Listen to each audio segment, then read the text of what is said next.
has to. They make it harder for the second person.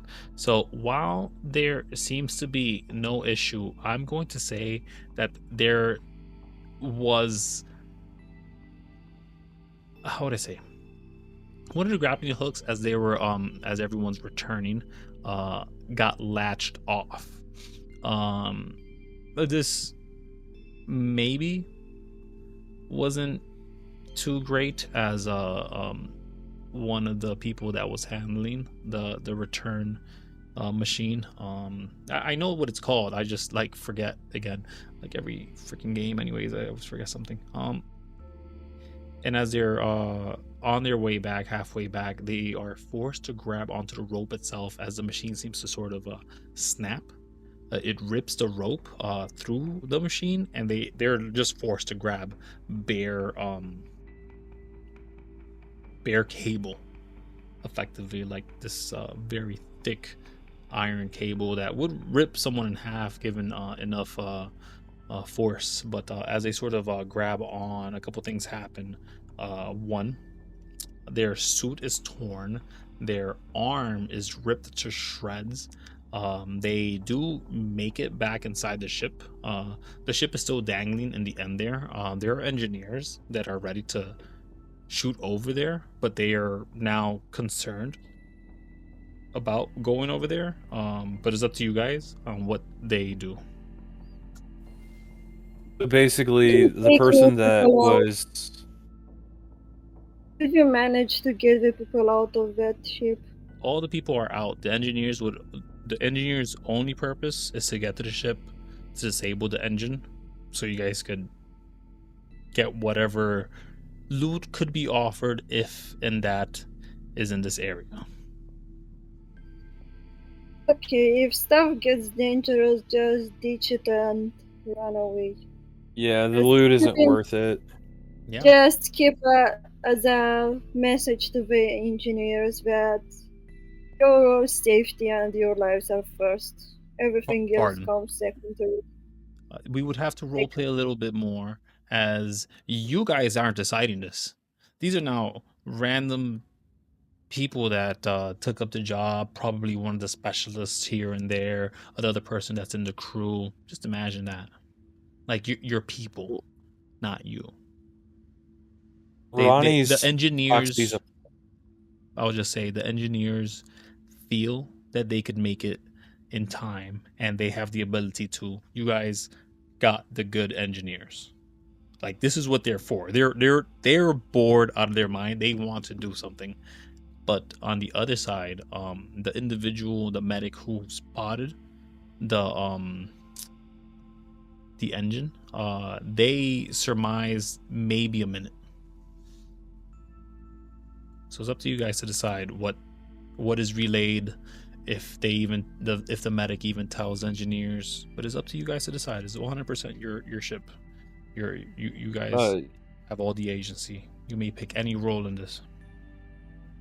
Medic definitely, if they know the ship is gonna blow, they're gonna say, "We have to work fast. Ship's gonna blow." But other than that, the guy that got hurt got his arm shredded. What does the medic notice about that? Is this guy about to die because he got his arm essentially shredded to pieces while he's trying to haul, I guess, survivors off the golden ship?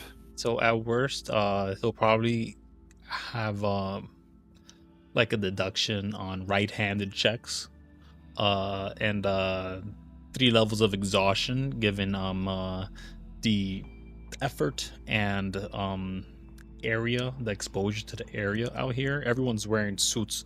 This whole hangar is basically filled with like water. You guys are everyone's basically swimming a little bit. It's kind of weird. The viscosity here is nuts. But can the medic do 2 things with the remainder of his turn? Can he, one, try to help the guy struggling with the cable? Yeah, he did all that the already. Survivors up. Mm-hmm. Okay. Can he tourniquet the guy's arm so he doesn't like bleed out? Yeah. He's got that. The guy's not gonna die. He's not in danger of that. But he just took a heavy hit. The guy's out of commission for the moment. All right, but the people that he was trying to save, they're saved. They're cool. They seem to just be lingering, hanging around. They are on the wall, sort of not wanting to be near the doorway. Okay, yeah, that's understandable. Medic is screaming, "Let's get the hell out of here! No, nobody else needs to die." Okay, the engineers do seem primed and ready to go. I will give it to Arthur and Ange if they wish to maybe make a decision on their part, given what you say.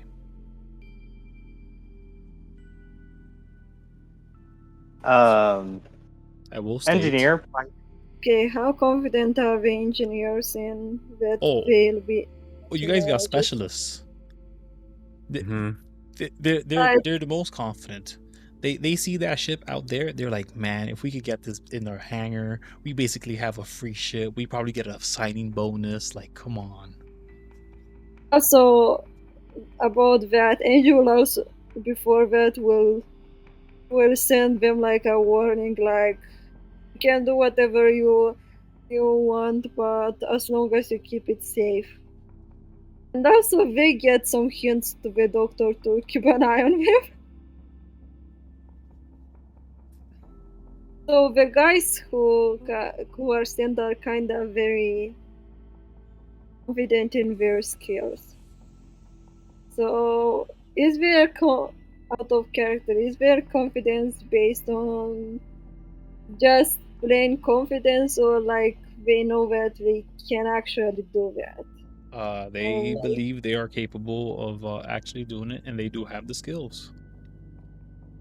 Basically, the job is that you would try to get onto a ship that's about to blow up, try to fix it so it doesn't blow up, and essentially make it so that we try to somehow get this ship where the Savior can take it and use it at some point, whether that means we hitch it to us as we're blasting ourselves off of this, I don't know, sludge hole that we found ourselves in, or whether or not somehow we get it into the hangar in some kind of maneuver. But basically, what you're deciding is if the engineers are going to get on board this ticking time bomb and try to defuse it so we can take it and loot the heck out of this thing. Before a decision is made, one of the engineers, as the people that you saved, wow, now I love that it's called the Savior. If you guys would have avoided them, you would have to change that name. Yeah, the abandoner. The abandoners. So yeah, as one of the saved are grabbed by the engineer sort of before they get to cling to the wall. The engineer rightfully will ask, what was the issue? What's the concern? What's wrong with the engine? And the individual responds with don't know. Marky got stuck. It sort of cracked over him. He didn't even get a chance to put on the suit. Maybe the mechanisms are broken. The controls are probably wet. It's probably too far gone, man. Let it go. They're running. They're like unconcerned about the ship. And still, the engineers are like, that's nothing. Out of character, I'm beginning to question these engineers. If they were just like a bunch of morons, or if they really do have the guts and the ability to do this. I'm torn because I don't want these guys to go on a ship that's about to blow up, but I partially want to see if they're full of shit and see if they can't do it. What do you do? No, I would actually let them, but kind of with a warning. If the first sign of like heavy danger, just get out of that place. Yeah, like so I imagine Ange has just made it there, if anything. Assisting. They were in the hub. They gathered these people. You warned them. But is now. Angel's like, you can do whatever you want, but if things get dangerous, just get out of that place. It's not worth it. No problem. Main, you must decide for one engineer. Arthur, you must decide for the other. What does Okay, I Main's think engineer do? my will actually go and try to Hell go yeah. and inspect, trying to solve the issue. Hell yeah. He's gonna do that. I dig He's it. gonna do that. Carpe diem. What about Arthur's engineer? Do they go for the assist? Yep. Yes. Earth engineer's like, can I do it? Can I do it? Yes. Yes, I can. They look at And each other. looks at us just like at your engineers and is like, man, if we are doing this, we'll be remembered. Yes. And remember they shall be. For as they Oh. sort of hold hands, do a grip to get over there, and then fling each other over in the quickest fashion that well, you've never seen engineers act this way. They sort of synchronized swimmers in this regard, make it over this rope, almost barely touching the rope. You'd assume this would be a water elf or a fish individual, if not. But as they make it over across to this ship, the blinking does get more faster and steady, and steadies up. Is that how you would say it? No, it becomes more steady over time. But as everyone is sort of looking at this ship with this red beam of light that is sort of searing into everyone's retinas now, as they're concerned for their friends, their allies, their compatriots who have entered this beautiful golden sort of luxury vessel. And then the light sort of dies down.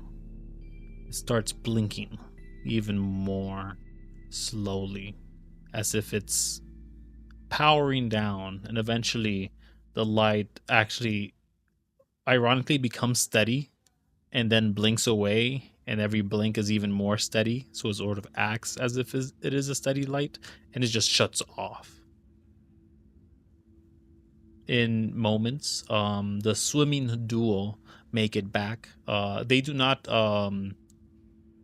go to the other side, because at this point the speed in which the savior is going is high rocketing through this miasma, ripping past this massive globule of gelatinous ozone, as it seems to be just one big entity. It was probably just a worm at the moment. You were pretty much just in the nucleus of a gelatinous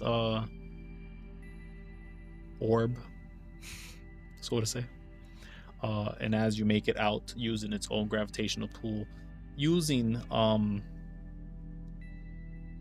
the capabilities of the savior, I did not think this would be the outcome, but you'd be able to arrive in Imali in about 2 hours.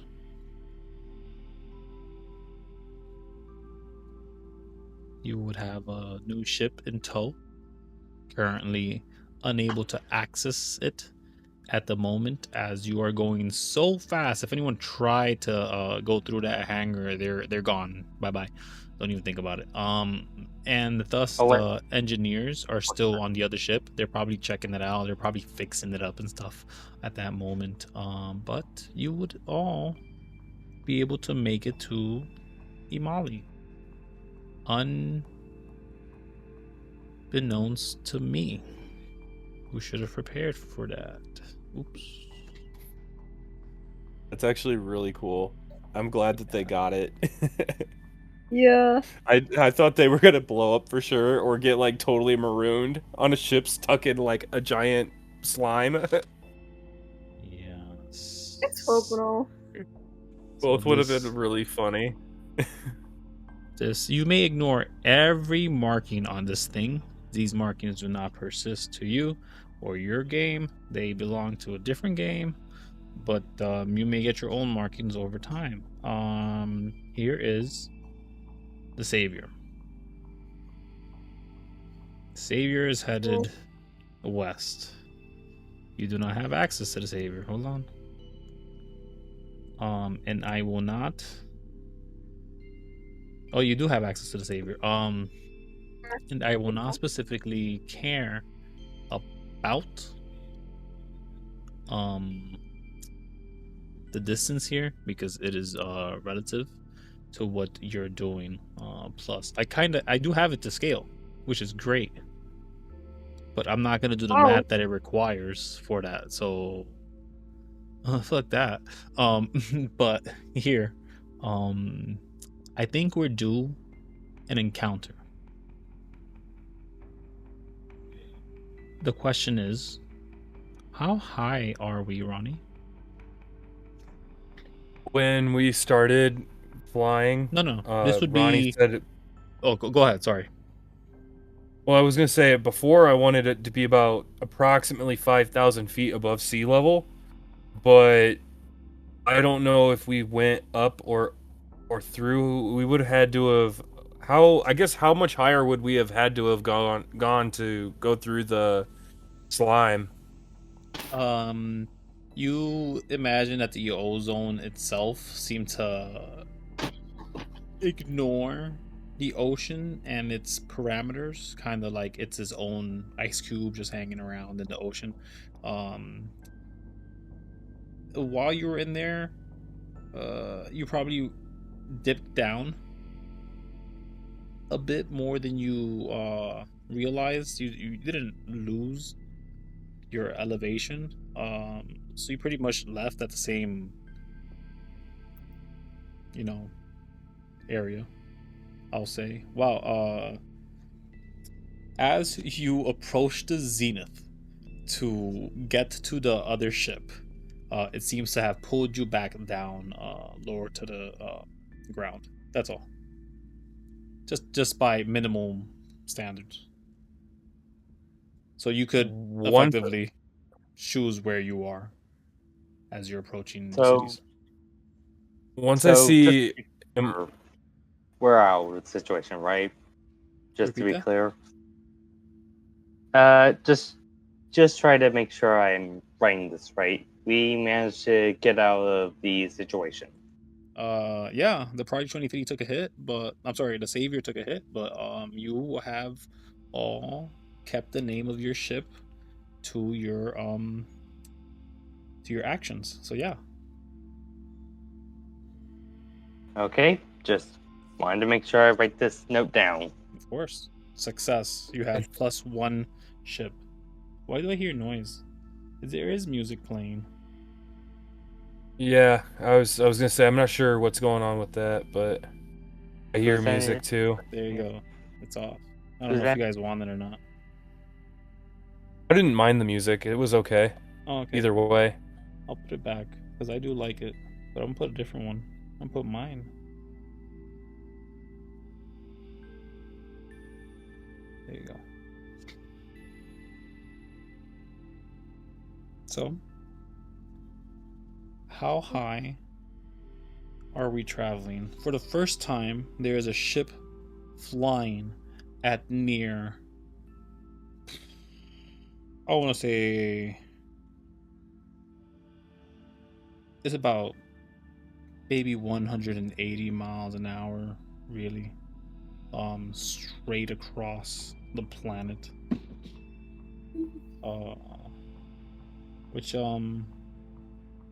How high do you want to be? I think that Ronnie would probably stay relatively higher up just to avoid like mountains or accidentally crashing into anything, be it other ships or whatever. So I'll take a higher altitude, but once we start getting closer to Imali, I'll start lowering and circling so that way we could land relatively as close to the city as we can or are allowed to. Hello. Can you hear me? Yes, I can hear you.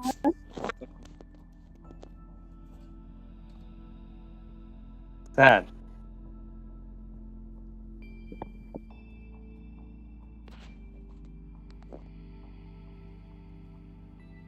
You're broke up. Hello. Yeah. Now you're back. Yes. Yeah, it got disconnected. For a second. Could you repeat what you said? So Ronnie would probably stay at a relatively higher altitude still, Mhm. just so that I could avoid things like mountains or other ships. Yes. But once we started getting closer to Amali, Ronnie would probably drop significantly and begin circling the city looking for somewhere to dock, land, however close we can get to the city or however they'll allow us to. But he'll probably circle a few times around Amali the closer we get. Yes. So I will say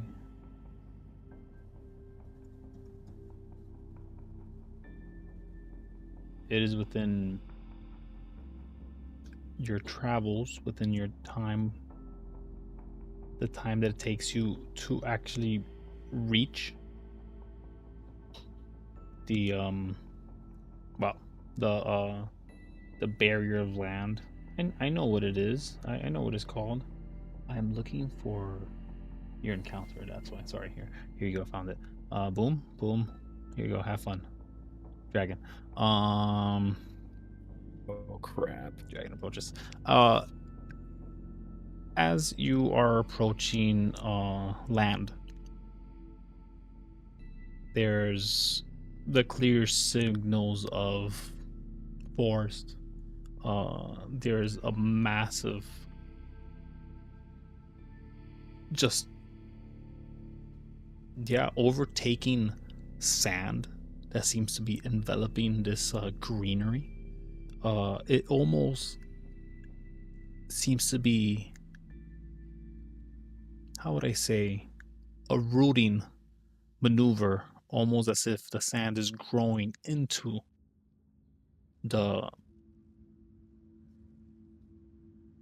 greenery. There's a better word for forest that I'm trying to say. I don't care. Either way, a dragon approaches the ship with haste. It is clear and quickly known to anyone who's been in the overworld that if you have a mount that flies, they can actually move at a relatively regular speed. In fact, if you had like a machine that made you fly, you yourself personally, you would not be hindered in any way, shape, or form in that regard. Even very small vehicles that are one-man vehicles, those seem to also not be affected by the curse of Ayala. Massive vessels, smaller skiffs, anything that could be considered an airship is snuffed in any way, shape, or form, usually fodder for a creature of this size and capacity. But as the savior is a monster of its own, this black dragon lands on the hull, sort of taps around on it for a while, and seems to be examining this thing. What do you guys do? I keep an eye on the dragon and kinda. Where are the others on the ship? Arthur tries to introduce himself like, hello. So, I yeah, guess you're the people I talk to if I want to get docked, if I want the ship docked. yeah, Arthur, you probably are the only one who would be able to have a chance to communicate to this individual as you could step out of that same exact door that I invented a couple hours ago. One moment.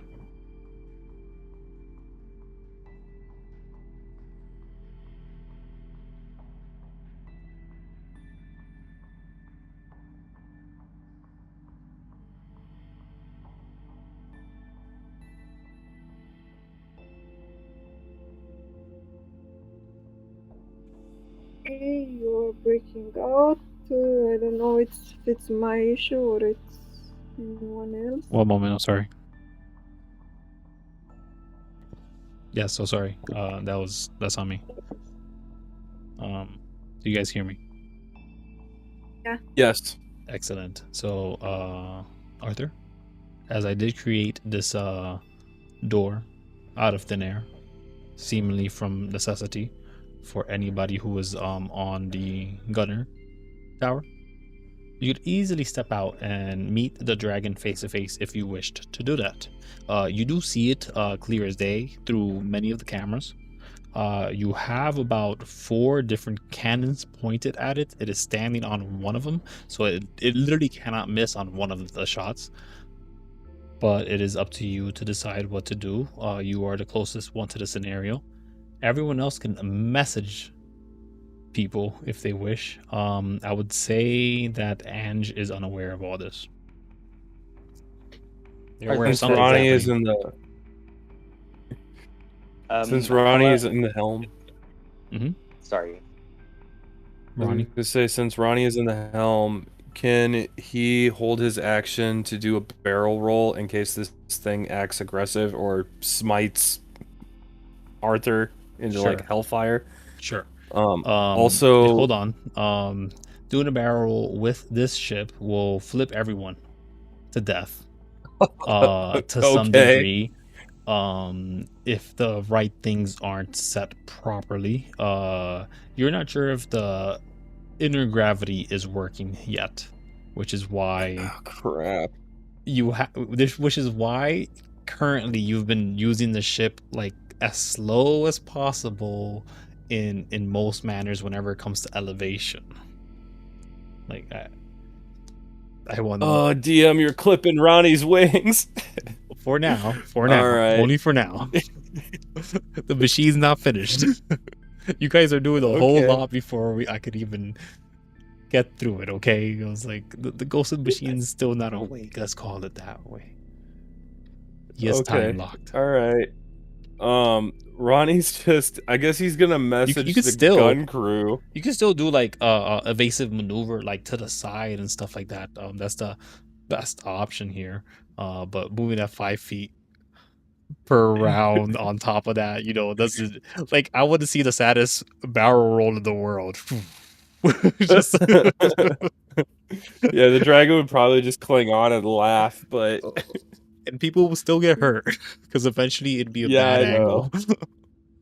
yeah. Yeah, I guess Ronnie's gonna hold for evasive maneuvers and message the gun crew to train all guns as best they can on this thing that landed on our ship. Cool. Not to fire until absolutely necessary, but to train everything we have.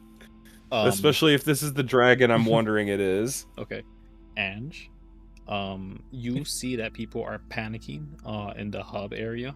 They think that someone's shot at the ship and is attacking it. What are you gonna do?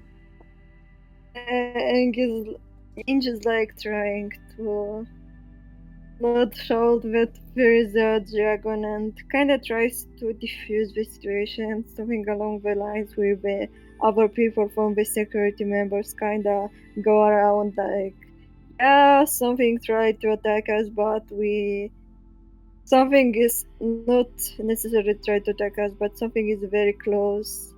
We have met something, but everything, like, till now it's under control, so It doesn't feel It's under control. A true, lot of it's people are probably getting very nervous. There seems to be panic attacks going around.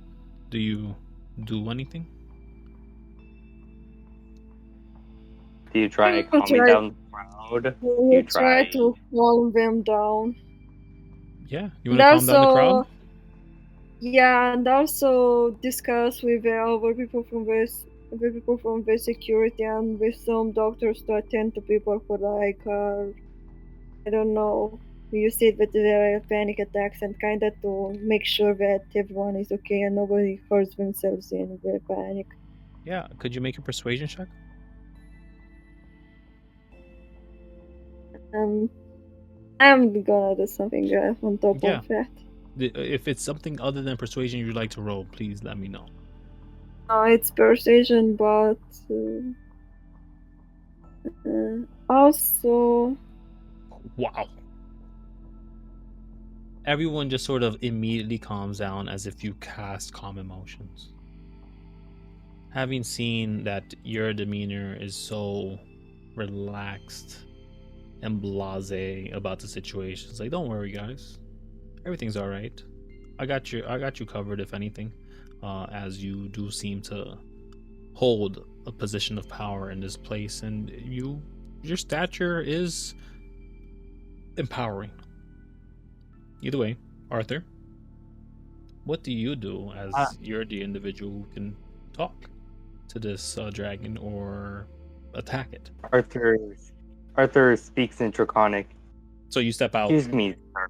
You step out Yep. of the gunner fort, which is the basically like a tank, a place that is very hard to get through.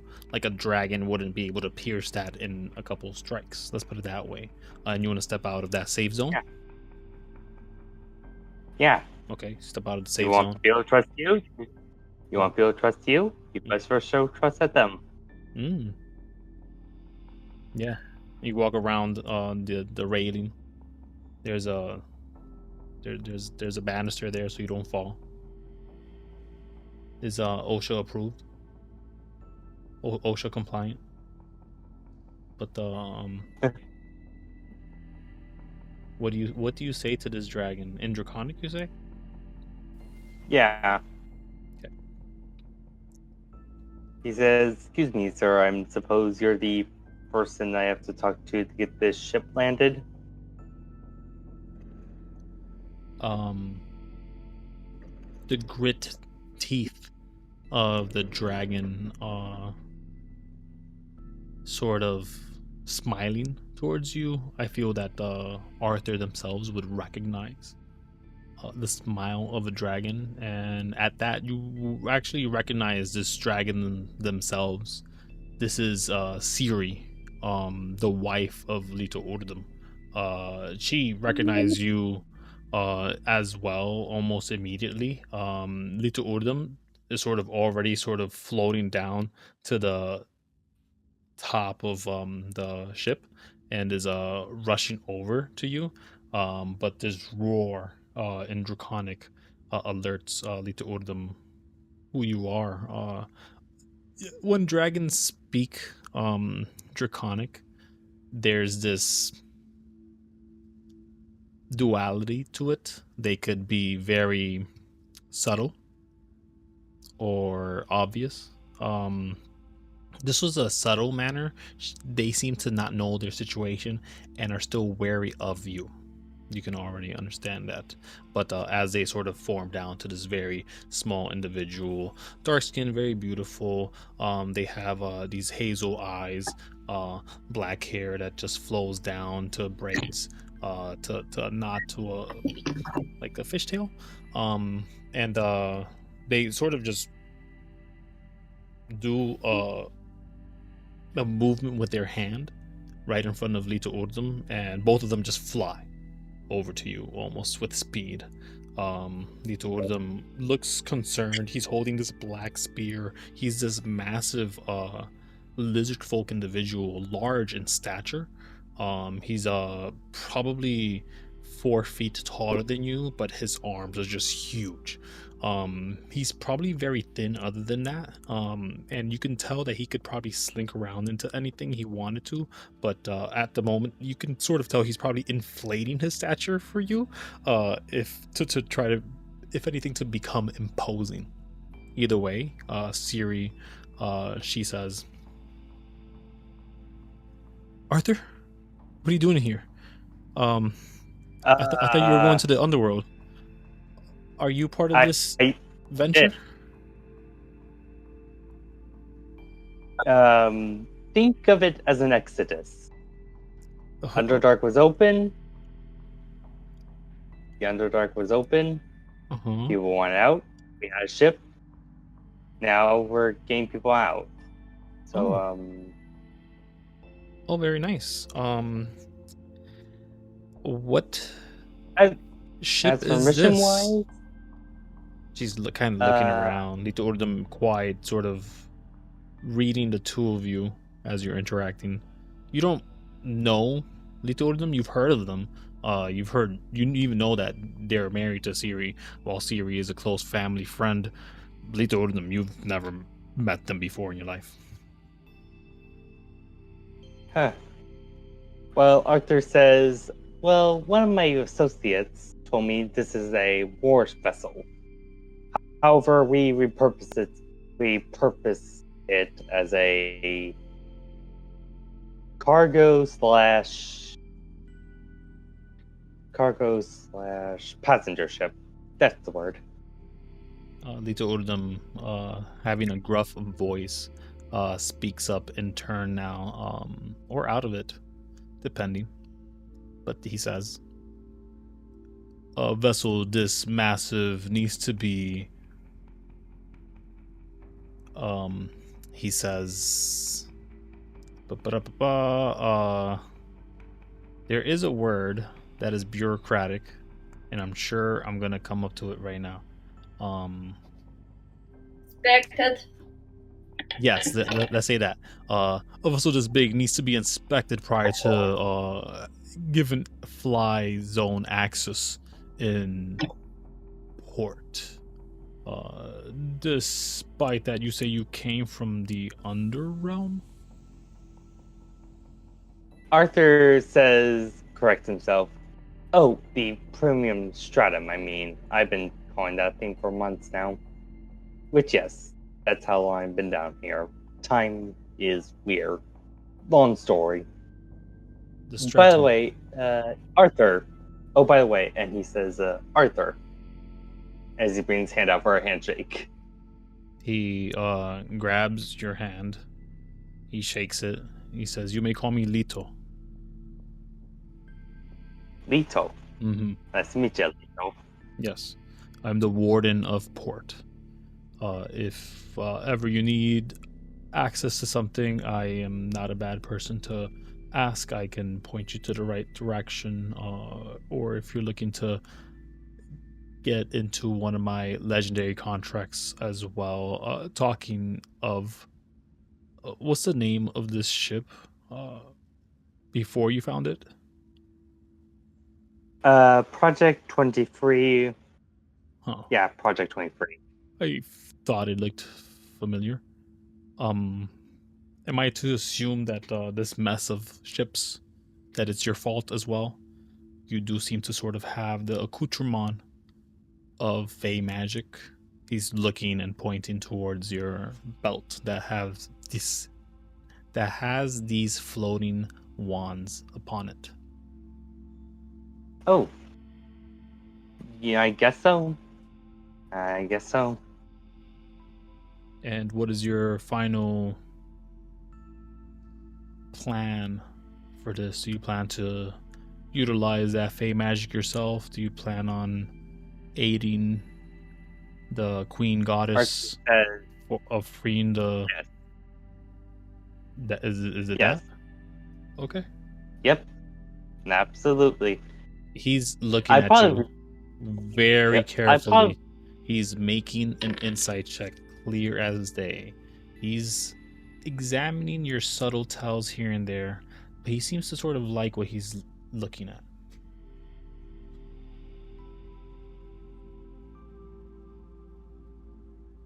But yeah, were you gonna say something? He was gonna say, so how long would such an inspection be? By my guess, it will take like months. I don't think we have time for that at this point, given who you are exactly. I'm assuming you have more wands, or at least more allies to help you with more wands. 3 is not going to cut it. We do require 5 wands to properly destroy the beast that controls the waters. On top of that, we will require its heart. Have you picked up the pieces? I currently have one of them in my hand. He sort of lays down the black spear, this wickedly dark thing. It almost looks like you're looking at the void again, to be honest with you. Almost as if you're out in space and the stars are so far away they barely give a glimmer. I met a few associates who also carry the rest of the wands. Great. Do they have the pieces of the trident? We need all 3 in order to break this thing. It cannot be destroyed. Other than Trident? No one has ever told me about Trident. yes, they're out of 3. I had an ally who carried it, one of the pieces, and I can access them whenever I wish. But the 3rd and final piece, we have no idea where it was. Here's the first one. It was handed to me personally by Queen Croatia Aliana when she asked me to join her cause. There is a sort of eye roll from Siri, who's standing next to him. She looks human to you in this form. She's not dressed up as a dragonborn, which is very rare for dragons to do. Dragons usually form themselves into a dragonborn, almost similar to their type, but they're human here. Well, I think it's time for me to meet my associates. He then kind of like what's that wave? He kind of like Beckons them over. Yeah. Yeah, beckons him over. Of course. They were already on your flank, technically, so you don't have to beckon too much. But this is what's gonna happen. The game, we're gonna pause the game here because it's gonna be a whole lot of things that happen from this point onward. To be honest with you guys, we went from slow down games in the underworld to fast track in the overworld. Holy fudge! Anyways, Lito Urdam does say, yes, time is of the essence. The sooner we could break the heart of Fierro, the less likely the other ships that arrive from the underworld will be scattered. We have already heard reports of 104 different vessels that were maimed or destroyed. The main ones, much luckier than the destroyed ones. The destroyed ones, we've still haven't found the lost from it. There's this bit of a sad look to his eyes, but it seems that as long as you guys can take care of it in post haste, then a minimal life will be lost. But that's it. That's the game. That's all I got for you guys. Awesome. Good game. That was good. I had a question for you. How Yes. many total survivors did we get from the golden ship? 4. 4. Only 4. Was not a how big many? ship. How many original crew? 6. 6. Okay. Well, we got most of them out alive. Yeah, the pilots had no chance. Okay. They died from the get-go. The situation in that was the ship was one of the ones that came through to the overworld via the key. It just landed in the wrong spot. It got pulled in. It got pulled in so far that the pressure broke through the glass. The pilots didn't get the hint that they were in a liquid form, so they were trying like all the air escape things and nothing was working. Like flares were getting caught here and stuff like that. But then you realize the moment bullets were used, high projectile, that can easily make a tell, which is the only thing that the people in the back area had access to, the weaponry, ironically. So when the pressure got too rough, it just drowned the pilots immediately, and they basically got stuck because they couldn't open the door or risk dying themselves. They were actually too afraid to risk it. But if any one of them had pilot experience or engineering experience, they could have probably gotten out. Maybe not so much without a tow, though. You guys saved their lives. Sweet. All right. Well, hopefully we'll be able to play again next week. Yes. Saviors, yay! So we found one spear of the thingy we need to kill that guy. Yeah, you have the guy that has one spear, and he is ready and willing to give it up the moment you find the other 2. He is holding on to this thing. He's the protector of it. He has already said that he has been told by the goddess himself to protect this thing until all 3 pieces come together. Hmm. Yeah. And I'm pretty sure one of them was in the underworld, was it? Nope. They're Okay, all up here. Okay. Yep. This is where I have to go. Yes, everyone go to bed, go relax, go have your day. Thank you so much for playing. Thank you Yep, for thank you being for DM. DMing. Mm-hmm. Have a good night. Good night, Adieu. guys. Later. Bye.